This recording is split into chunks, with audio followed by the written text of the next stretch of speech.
necesidad de tener un respeto. Pero además, nosotros tenemos que estudiar, como dijimos antes, investigación.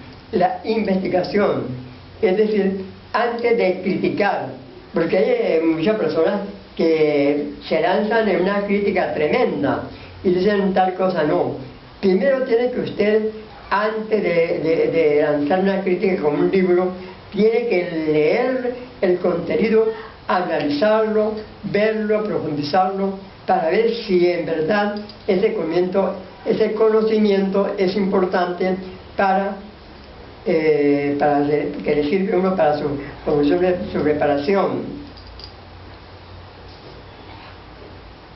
Respecto a las disposiciones emanadas en el Comité Directivo de los Centros de Estudio,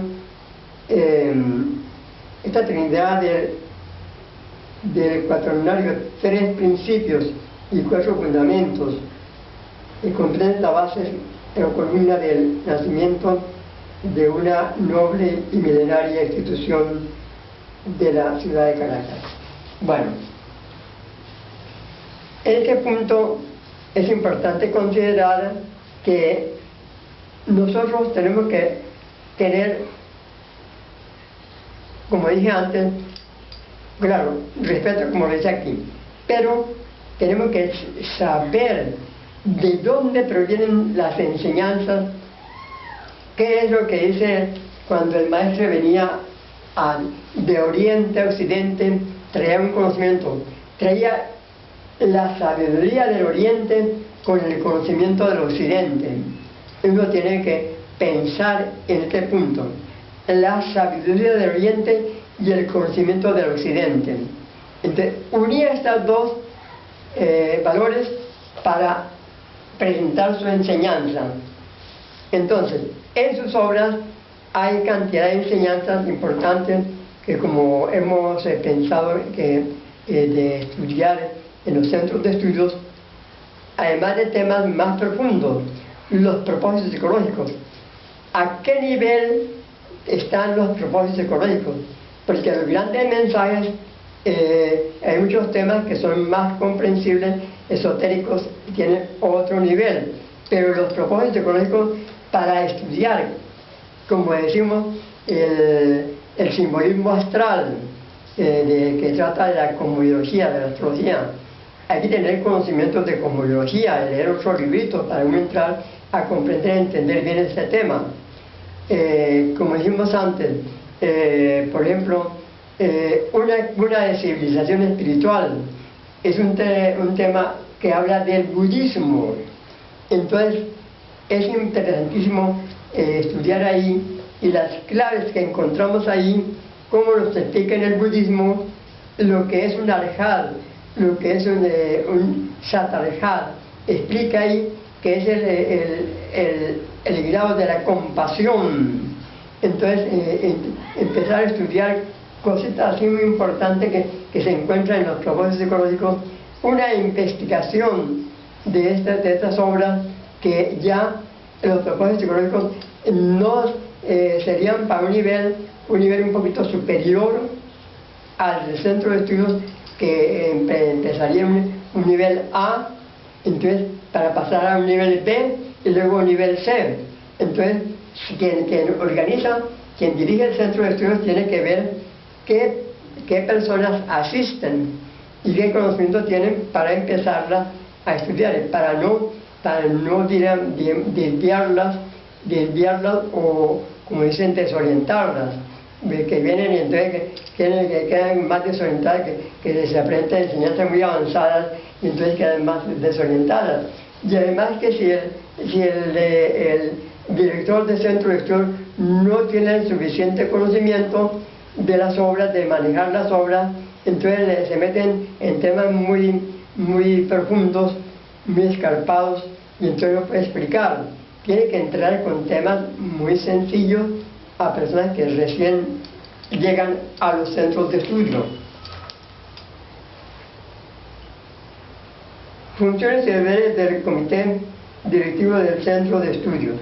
Entonces hay la necesidad que ¿cómo diríamos? nosotros vamos a organizar un centro de estudios en un barrio. Bueno, tenemos, ya hemos dictado tales charlas, unas 2, 3, 4 charlas, entonces ya hay unas 10 o 12 personas que se han acercado. Entonces ya ellas están empezando a tener un conocimiento de la institución, de lo que es en nuestro caso de ASINTRA, Asociación Internacional para la Transformación del Hombre Trascendental. Entonces se les ha explicado todo lo que es el nombre de ASINTRA, de dónde proviene, de cómo hemos propuesto este nombre en base a una premisa que dice: el acontecimiento más importante para esta nueva era es el descubrimiento del hombre trascendental.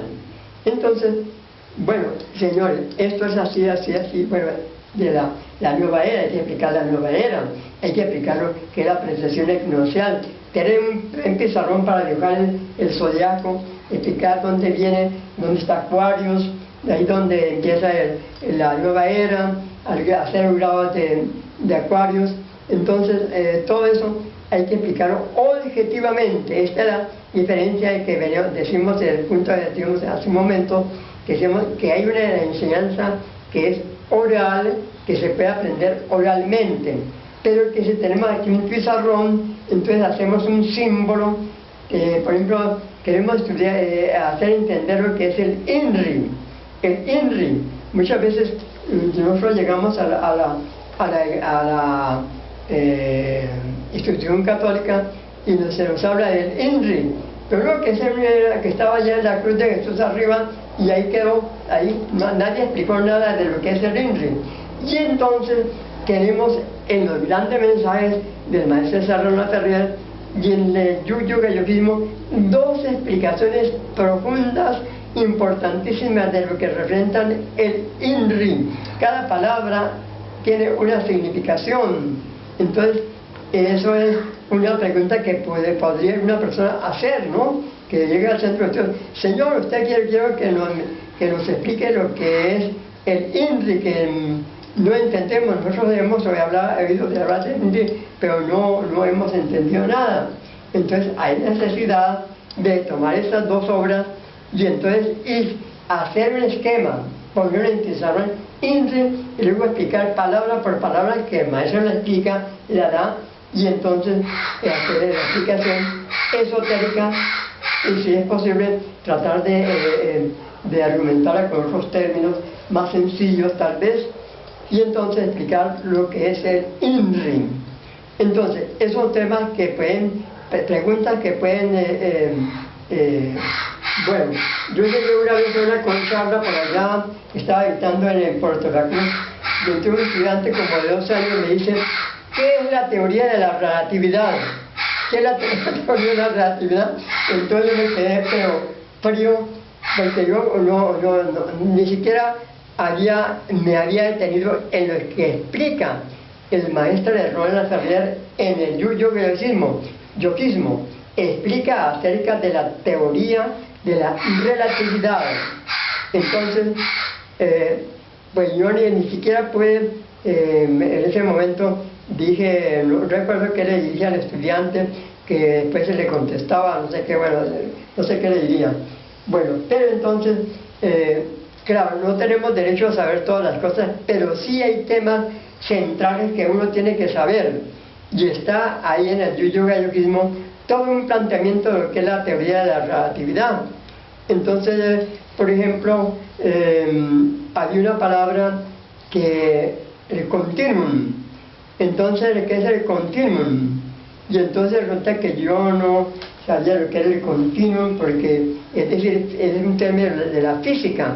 Entonces fui a donde el gurú Jesús Peña, allá en Barquisimeto, y entonces empecé a que me explicara eso. Bueno, me dio una clase tremenda de lo que es el continuum, pero entonces que en física.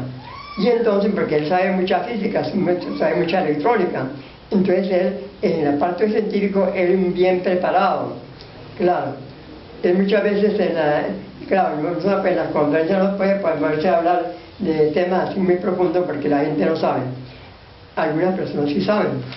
Pero entonces hay temas que uno que tiene que llegar a tener conocimiento, prepararse, investigar para estar al día de esos conocimientos. Vamos a ver qué. Entonces decíamos, ya cuando entonces después de varias clases allí en el centro de estudio que estamos formando, entonces se reúnen 10 personas que podemos decirles, lo podemos elegir como el presidente, el vicepresidente, el secretario de finanzas, el secretario de actas, bueno, una persona que le gusta escribir, secretario de actas, que lleve la acta, luego el punto del día, que sepa llevar las actas. Yo, en mi experiencia de secretario de actas, estuve como 2 años del Consejo Ejecutivo de Bogotá llevando actas. Eso me la pasaba llevando actas, porque el secretario de actas se había atrasado con las actas y yo todos los domingos tenía que estar escribiendo las actas que había hecho antiguamente, ¿no? Entonces yo tenía que estar escribiendo. Entonces aquí nos habla del estudio de la síntesis, tesis, antítesis, es una unificación sintética. Nos habla de ciencia, arte y filosofía didáctica. Entonces tenemos que estudiar, presentar en el centro de estudio lo que es el estudio de la ciencia. ¿Cuál es el concepto que el maestro Serra nos representa como ciencia? El conocimiento ilimitado del saber es un concepto de ciencia, pero podríamos ir a Mario Bunge, que nos presenta una obrita que es ciencia, y entonces podemos enterarnos de otro conocimiento de ciencia, otros autores. Yo tengo otro libro por allá donde nos habla de ciencia. El arte. Entonces el gurú Luis Antonio Barriga nos dictó una charla muy importante acerca del arte de la nueva era, el arte en la nueva era, que escribe un tomo que escribe el maestro Serra Ferrier. Entonces el arte, pero ya es el arte unido a la parte del misticismo, a la parte esotérica, que hay que estudiarlo, el arte. Y la filosofía, entonces, ¿por qué es importante el estudio de la filosofía? ¿Qué es la filosofía? La palabra filosofía viene de filos y sofia, que quiere decir filos, amigos, y sofia, sabiduría. Son los amigos de la sabiduría. Es un tema que nosotros aprendimos. Pero también otro concepto de filosofía es que la filosofía es la totalidad de todas las cosas. Eso es, algún profesor decía que no, que eso es una mentira, que la filosofía no puede decir que tiene toda la totalidad de todas las cosas, porque también tiene sus limitaciones. Entonces, pero ¿cómo se relaciona la filosofía con la ciencia? ¿Cómo se relaciona la filosofía con el arte? ¿Por qué? Porque es la estética que hay que profundizar, y que hay libros de estética donde se hablan filosóficamente para estudiar la filosofía. La didáctica, o sea, la metodología, encontrar los verdaderos métodos, la metodología. ¿Cuál es una metodología para hacer evolucionar? Esa es la yoga, es el yogismo. Ahí está, en la primera frase del yogismo está la definición de yoga.